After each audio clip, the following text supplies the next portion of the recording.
வணக்கம். தமிழ்நாட்டில் புதிய அரசு அமைந்ததற்கு பின் பார்த்தீங்கன்னா நம் முதலமைச்சர் விஜய் அவர்களுடைய முதல் பட்ஜெட் தாக்கல், அதாவது நம் தமிழ்நாட்டின் முதல் பட்ஜெட் தாக்கல் பண்ண போகிறாங்க. ஸோ இந்த முதல் பட்ஜெட் தாக்கலின் பொழுது என்னென்ன திட்டங்கள்லாம் வரவிருக்கு, அவங்க தேர்தல் வாக்குறுதியின் போது கொடுக்கப்பட்ட திட்டங்கள் என்னென்ன அப்படிங்கிறத குறித்து இந்த வீடியோவில் நீங்கள் தெளிவாக பார்த்துக்கொள்ளலாம். இந்த முழு வீச்சில் நடக்கக்கூடிய இந்த பட்ஜெட் தயாரிப்பு பணியானது நடைபெற்று கொண்டிருக்கிறது.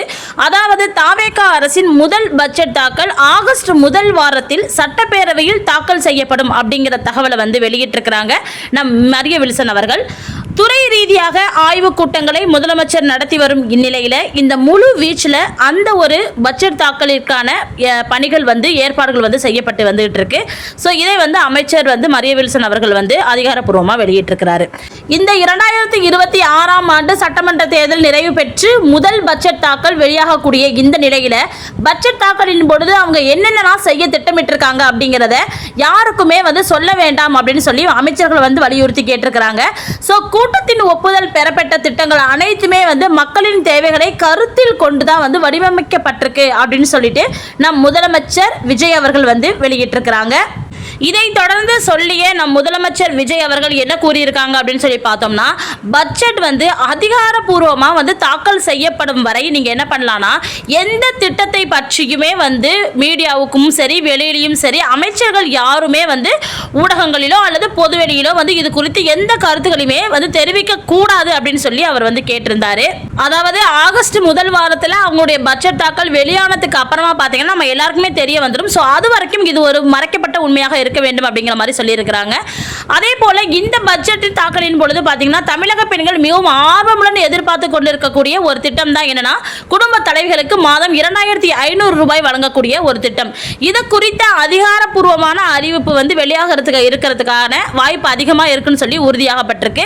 கடந்த ஆட்சியில் கொண்டு வரப்பட்ட 1000 ரூபாய் மகளிர் உரிமை தொகை திட்டத்திற்கு மாற்றாக தான் நம் தாவேகாவின் தேர்தல் வாக்குறுதியான இந்த 2500 ரூபாய் மாதம் வழங்கக்கூடிய ஒரு திட்டத்தை நடைமுறைப்படுத்துவதற்கான நிதி ஆதாரங்கள் மற்றும் பயனாளிகளின் தகுதி மற்றும் முன்னுரிமைகள் குறித்து அதிகாரிகள் மற்றும் அமைச்சர்களுடன் முதல்வர் விஜய் அவர்கள் தீவிர ஆலோசனை நடத்தி வந்திருக்கிறாங்க.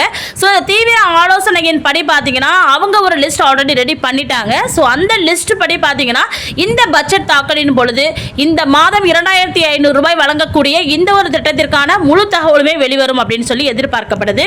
அதே போல முந்தைய ஆட்சியின் போது நிறைய திட்டங்கள் கொண்டு வந்தாங்க இல்லையா, கொண்டு வரப்பட்ட திட்டங்களில் நிறைய ஊழியர்கள் உள்ள வந்திருக்கிறாங்க, நிறைய பேர் ஒர்க்கர்ஸ் உள்ள இருக்கிறாங்க. ஸோ அப்படி இருக்கக்கூடிய பட்சத்தில் அந்த திட்டங்கள் இல்லை அப்படின்னா அவங்களுடைய வருமானம் ஊதியமானது கேள்விக்குறியாக மாறக்கூடிய ஒரு நிலை ஏற்பட்டிருக்கு. அப்போ என்ன சொல்லியிருக்காங்கன்னு பார்த்தீங்கன்னா முந்தைய ஆட்சியின் போது கொண்டு வரப்பட்ட எந்த திட்டங்களுமே நாங்கள் நிறுத்த மாட்டோம், நிறுத்தப்படாது அப்படின்னு சொல்லியிருக்காங்க. ஸோ பட்ஜெட்டில் மருத்துவத்துறைக்கு முக்கிய அறிவிப்புகள் வரும் அப்படின்னு சொல்லிட்டு அமைச்சர் அருண்ராஜ் அவர்கள் பேட்டியின் போது தெரிவிச்சிருக்கிறாரு. ஸோ அதன் மூலமா பார்த்தீங்கன்னா முந்தைய ஆட்சியின் போது கொண்டு வரப்பட்ட திட்டங்கள் எதுவுமே நிறுத்தப்படாது அப்படிங்கிறத அவர் பேட்டியின் போது அனௌன்ஸ் பண்ணியிருக்கிறாரு. தற்போது ஆட்சியில் இருக்கக்கூடிய தாவேக அரசு பார்த்தீங்கன்னா தேர்தலின் பொழுது வாக்குறுதிகளாக நிறைய வாக்குறுதிகளை கொடுத்திருந்தாங்க. அதில் முக்கியமாக கொடுக்கப்பட்டிருக்கக்கூடிய வாக்குறுதிகளை தான் இப்போ நம்ம பார்க்க போகிறோம். ஸோ இது இந்த முதல் பட்ஜெட் தாக்கலில் இடம்பெறலாம் அப்படின்னு சொல்லி எதிர்பார்க்கப்படுது. ஃபர்ஸ்ட் பார்த்தீங்கன்னா குடும்ப தலைவிகளுக்கான மாதம் ரூபாய் 2500 ரூபாய்க்கான திட்டம். அடுத்து விலையில்லா கேஸ் சிலிண்டர்கள் தருவதாக சொன்ன திட்டமாக இருக்கட்டும். அதே போல பெண்களுக்கு, அதாவது மணப்பெண்களுக்கு 1 சவரன் தங்கையும் 1 பட்டு சேலையும் திருமணத்தின் போது வழங்கப்படும் அப்படின்னு சொல்லியிருந்தாங்க. அதே போல பிறக்கும் குழந்தைகளுக்கு தங்க மோதிரம் வழங்கக்கூடிய ஒரு திட்டம். அதே போல உதவியற்ற மாணவர்களின் அம்மாக்களுக்கு 15000 ரூபாய் கல்வி உதவி வழங்கக்கூடிய ஒரு திட்டம். மகளிர் குழுக்களுக்கு 5 லட்சம் வரைக்கும் வட்டியில்லா மானிய கடன். இது எல்லாமே தேர்தல் வாக்குறுதியின் போது மகளிர் மேம்பாட்டுத்துறைக்கு அனௌன்ஸ் பண்ணின ஒரு திட்டம் இதெல்லாம். ஸோ இதில் தங்க மோதிர திட்டம் ஆல்ரெடி பார்த்தீங்கன்னா அனௌன்ஸ் பண்ணிட்டாங்க. கூடிய விரைவில் அது நடைமுறையும் படுத்தப்படும். ஓகேவா?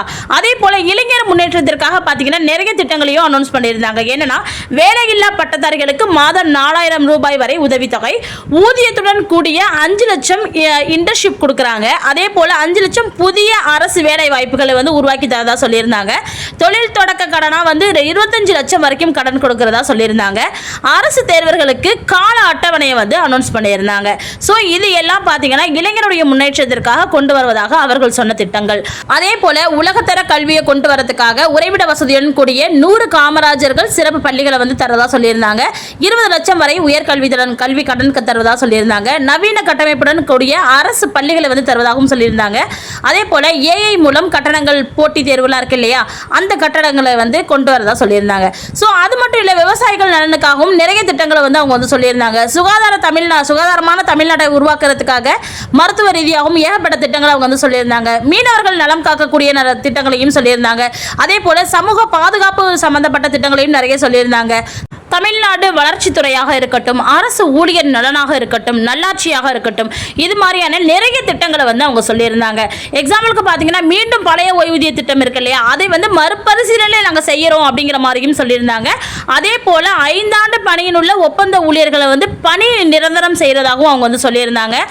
அதே போல் நல்லாட்சின்னு எடுத்துகிட்டோம்னா லஞ்சமில்லாத ஒரு நிர்வாகத்திறனுடைய அரசு சேவைகளை அனைவரும் காண்பீர்கள் அப்படிங்கிற மாதிரியான தகவலையும் அவங்க வந்து கொடுத்திருந்தாங்க. இதே மாதிரி நிறைய விஷயங்களை வந்து தவேகா அரசு வந்து தேர்தல் வாக்குறுதியின் போது சொல்லியிருந்தாங்க. அவங்க சொல்லியிருக்கக்கூடிய திட்டங்களில் மிகவும் முக்கியமானதாக பார்க்கக்கூடியதை மட்டும்தான் இப்போ நம்ம எடுத்து நம்ம வந்து உங்களுக்கு சொல்லியிருக்கோம். அதே போல் முதியோர், கைப்பெண்கள், மாற்றுத்திறனாளிகளுக்கு மாதம் வந்து 5000 ரூபாயும் ஓய்வூதியம் வந்து வழங்குறதா சொல்லியிருந்தாங்க. 200 யூனிட் வரைக்கும் கட்டணமில்லா மின்சாரம் ஆல்ரெடி வழங்கிட்டாங்க. அதே போல் அனைத்து விதிகளுக்கும் வந்து எல்லாருக்குமே வந்து குடிநீர் இணைப்பு வந்து நீண்ட கால பட்டா இல்லாதவங்களுக்கு பட்டா, இது எல்லாமே வந்து தரதா வந்து சொல்லியிருந்தாங்க. ஸோ அதற்கான ஒரு விஷயங்களையும் அவங்க வந்து கொண்டு வந்துக்கிட்டு தான் இருக்கிறாங்க. இந்த பட்ஜெட் தாக்குதலின் போது முக்கியமாக கருதக்கூடிய அனைத்து திட்டங்களும் கொண்டு வரப்படும் அப்படின்னு வந்து எதிர்பார்க்கப்படுது. ஸோ ஆகஸ்ட் முதல் வாரத்தில் நடைபெறக்கூடிய இந்த பட்ஜெட் தாக்கல் வந்து கண்டிப்பாக வந்து ஒரு நல்ல தகவலை வந்து நமக்கு வந்து கொடுப்பாங்க அப்படின்னு தான் நம்ம வந்து எதிர்பார்க்கணும். கண்டிப்பாக பட்ஜெட் தாக்குதல் வந்து நமக்கு வந்து லைவ் வந்து போயிட்டு இருக்கும். அது மட்டும் இல்லை, என்னென்ன திட்டங்கள் அவங்க வந்து கொண்டு வர போகிறாங்க அப்படிங்கிறதுக்கான ஒரு முன்மாதிரியாக நிறைய இடத்துல வந்து, அதாவது நிறைய டிபார்ட்மெண்ட்டில் எந்தெந்த திட்டங்கள் எல்லாம் அவங்க கொண்டு வர போகிறாங்களோ அது சம்மந்தப்பட்ட பட்டியலை வந்து தயார் பண்ண சொல்லியிருக்காங்க. ஸோ இதிலிருந்து நம்ம அண்டர்ஸ்டாண்ட் பண்ணிக்க வேண்டியது என்னென்னா, எந்தெந்த திட்டம் குறித்து பட்டியல் வந்து தயார் செஞ்சுட்டு இருக்காங்களோ அந்த திட்டம் தான் பார்த்தீங்கன்னா இந்த பட்ஜெட் தாக்கலின் போது கொண்டு வரதுக்கான வாய்ப்புகள் 100% இருக்குது அப்படிங்கிறது தான் உண்மை. அப்படின்னு நம்ம எடுத்துக்கிட்டோம்னா, ஃபஸ்ட்டு பார்த்தீங்கன்னா மகளிருக்கான 2500 ரூபாய் வழங்கக்கூடிய திட்டமாக இருக்கட்டும். அதே போல் பட்டதாரிகளுக்கு 4000 ரூபாய் உதவித்தொகை, அதாவது வேலையில்லா பட்டதாரிகளுக்கு 4000 ரூபாய் உதவித்தொகை வழங்கக்கூடிய ஒரு திட்டமாக இருக்கட்டும். அதே போல் திருமணத்தின் போது மணப்பெண்களுக்கு 1 சவரன் தங்கமும் ஒரு பட்டு சேலையும் வழங்கக்கூடிய திட்டம். இது குறித்து பார்த்தீங்கன்னா மெயினான ஒரு தகவல் வந்து பரவிட்டு இருக்கு. ஸோ எப்படின்னு பார்த்தீங்கன்னா இதுக்கெல்லாம் வந்து திட்ட அறிக்கை வந்து ரெடி பண்ணிட்டு இருக்காங்க. ஸோ நிதி அறிக்கை எப்படிலாம் இருக்குன்னு சொல்லிட்டு ரெடி பண்ணிட்டு இருக்காங்க. ஸோ இதை பேஸ் பண்ணி தான் கண்டிப்பாக இந்த மாதிரியான திட்டங்கள் கண்டிப்பாக கொண்டு வரப்படும் அப்படின்னு சொல்லி எதிர்பார்க்கப்படுது. அதே போல் லோன் சம்பந்தமான மகளிர் சுய உதவி குழுக்காக அவங்க சொல்லியிருக்கக்கூடிய சில சலுகைகளையுமே பண்ணி கொடுக்குறாங்க. மீனவர்கள் அப்படின்னு சொல்லி எடுத்துகிட்டோம், தடைகால நிவாரணம் இருக்கு இல்லையா, அதை வந்து 27,000 ரூபாயை உயர்த்திருந்தாங்கன்னு அதை கூட கொண்டு வரதுக்கான வாய்ப்புகள் நிறைய இருக்குது அப்படிங்கிற மாதிரி தான் வந்து சொல்லப்படுது. ஸோ பட்ஜெட் தாக்கலின் போது என்ன தகவல் கொண்டு வராங்க அப்படிங்கிறத குறித்து நான் முழு வீடியோவில் உங்களுக்கு போடுறேன். அது வரைக்கும் நன்றி.